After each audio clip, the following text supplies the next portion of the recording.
Welcome back to the Nightly Sports Call. Bob Pompeani and Gene Collier with you tonight. 412-575-2600.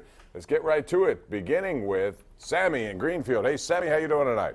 Hey, Bob, I'm great. Well, first of all, I'm happy to speak with you.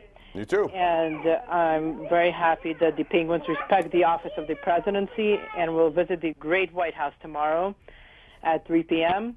And my question is, why is the NHL and the Penguins and some other teams are the only ones who respect the great flag, great American flag, and the national anthem, but NFL doesn't? And real quickly, the mainstream media, especially all the channels, and CNN has very unfair coverage of President Trump. Truly, KDKA is doing not bad, but Fox News has been doing great. And, well, you sound like you're really a conservative guy. Yes, and thanks, Bob. And, all right. And lastly, thank you to your wife who likes every one of my Instagram posts. Oh, geez. I mean, she's... Pass on the thank you to her. All right, Sammy, I appreciate that.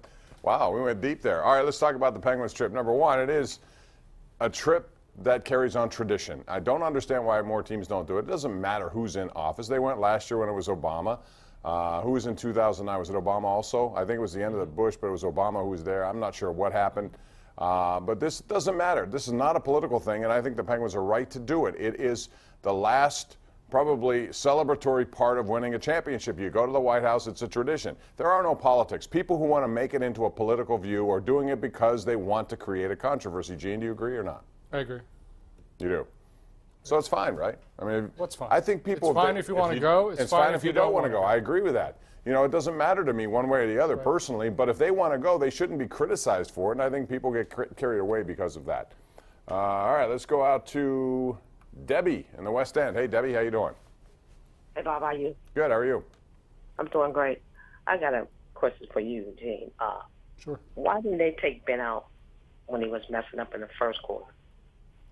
They're just not going to do that. First of all, the game was 9-7 in favor of the Steelers into the third quarter, which is why I still don't understand the game plan, because at that point, if you're going to run the ball, that's the time to run the ball when you have the lead and you have the ball. Instead, there were back-to-back interceptions because of too much throwing offense, Gene.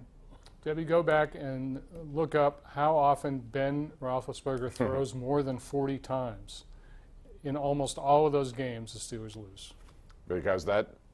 Well, see, yesterday is not necessarily a good representation of that, because that doesn't mean the Steelers were down by 20 points in the second quarter on and they had to throw a lot. No, it's kind of the reverse. It's a reverse. They chose to do this, and it didn't make sense to me, that many throws. I just didn't understand it. And look at the mirror image with Blake Bortles. Threw once in the second half.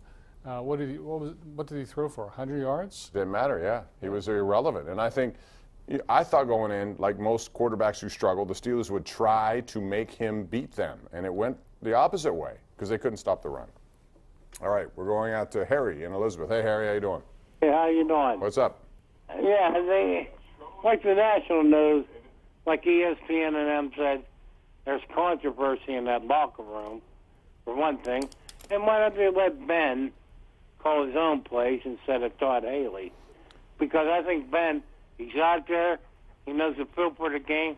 Let him call his own plays. He has the ability to do that, Harry. That's what I don't understand at this point. I don't think anyone really knows what happens at the line of scrimmage, Gene. I mean, he has the autonomy. We've been told that he can change plays, that he can do what he wants. Now, is it the play that's being sent in? Is it Ben changing to another play? I don't know the answer to that. Do you? I do not. So what would you suspect? I suspect Ben tries to run the play that he hears in his helmet. If he goes to the line and doesn't like it, he can change it. How often that happens, I'm not sure. I've never heard him talk about that. All right, out to the lines we go. We got Jack in Clearfield. Hey, Jack, welcome to the Sports Call. How are you? Good evening, Bob. Good evening. Hey, I realize that Ron Cook is not there with you tonight. Maybe I should call back when he's there. But I got a question for you and him both. I was just curious if you guys are going to be terribly upset if and when Penn State wins the national championship. I wouldn't be upset. I commend them for what they've been able to do coming out of sanctions, how quickly they've responded and turned this into a national team. Why would you think we'd be upset? I mean, I separate issues. When you're talking to me, I'm talking about that Sandusky thing was a separate issue. This is a team, a coach, new kids who are doing some wonderful work up there, Gene, and I don't see anything, I don't know why people have to categorize it as, well, you'll be upset if they win. I have no agenda in this, do you? None whatsoever, but you can call Ron Cook back. He'll be here tomorrow. Yeah, exactly. Is he here tomorrow? I think he is here tomorrow. Brad in Pittsburgh is next. What's up, Brad? How you doing? Hey, how you doing today, man? Good. How are you? I want to talk about the Pittsburgh Steelers game planning. And why I mean that, I want to blame all this on AB because, you know, since he had a little pissy fit, you know, he had a little pissy fit and went off on the sidelines. I think the game plan was on him for this week. That's why we gave the ball to him. First of all, I didn't understand him being targeted 19 times. I have to get some explanation on that. Like, does that mean nobody else is open? Does that mean Ben, admittedly, has been zoned in on him? What does that mean? That's an awful lot of targets for one player. And I'd like to know, based on, you know, the high game coaching film that they have, they could look at all over the field and find out. I don't think you see that necessarily in the press box because you're focused on certain things, or on television, certainly, Gene. You don't see all of that. So that to me is a little bit of a mystery. Yeah, no one's able to watch every receiver on every play, but that is an unbelievably high number of targets. Now, I reject the idea that the Steelers are, you know, trying to make something up to Antonio Brown for one play in Baltimore. I don't think that enters into the game plan, but it is weird, yeah. It is weird. Game Day on Twitter says, first and goal at the 2 and you throw 3 passes and you don't score. Haley should be fired over that series alone. I fired him a long time ago.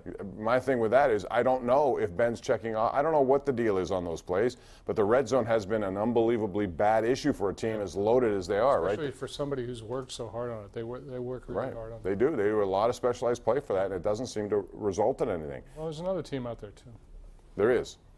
Hey, listen, Sports Illustrated picked this year to win the Super Bowl the New York Giants. And you know where they are? 0-5? 0-5. So who knows with the NFL? It's a really different, and again, people respond. I watched Baltimore's game yesterday. We tape a lot of this stuff, go back on DVR and watch. They were so bad against the Steelers, but the Steelers had something to do with that. Yesterday, they picked it up and looked a lot better in 1 week. You know, this whole notion that the Steelers should beat these teams, and yeah, I mean, ideally they should beat them, but this is a very tough game. You know, you'd think the distance between the distance in aptitude between the Browns and the Steelers is, everyone thinks it's 12 miles. It's that much. You know, they won that game by 3 points on the road. You know, it's very hard to win in this league, and you know, you just don't know what you're getting with a team like Jacksonville. I mean, they've pounded the 3 teams. Houston included, and that was a pretty good team. Baltimore, and Pittsburgh. Yeah, and you're right. You just don't know how it's going to end up. I think people sometimes in Pittsburgh think the more you talk about the Steelers and the more we talk about the Steelers, the better they are. That's not true. That is just not true. All right, they still have to go out and do it. I'm sorry about that. No, absolutely they do. And there's not as big of a difference as people think out there when it comes to that line between winning and losing a game. And the one thing about the Steelers now, looking ahead, they got a big upswing in their competitive schedule because now you have Kansas City, Alex Smith, 11 touchdowns, no picks. Then you have Cincinnati, which is still Cincinnati, and you can say what you want, but they've played the Steelers tough. And then at Detroit, Stafford and that team. Down the road, it's Brady, it's Rodgers. They got a lot of good quarterbacks to deal with. They sure do. It's a long road. We'll take a break, come back with more of your calls. It's 412-575-2600 right here on Pittsburgh CW.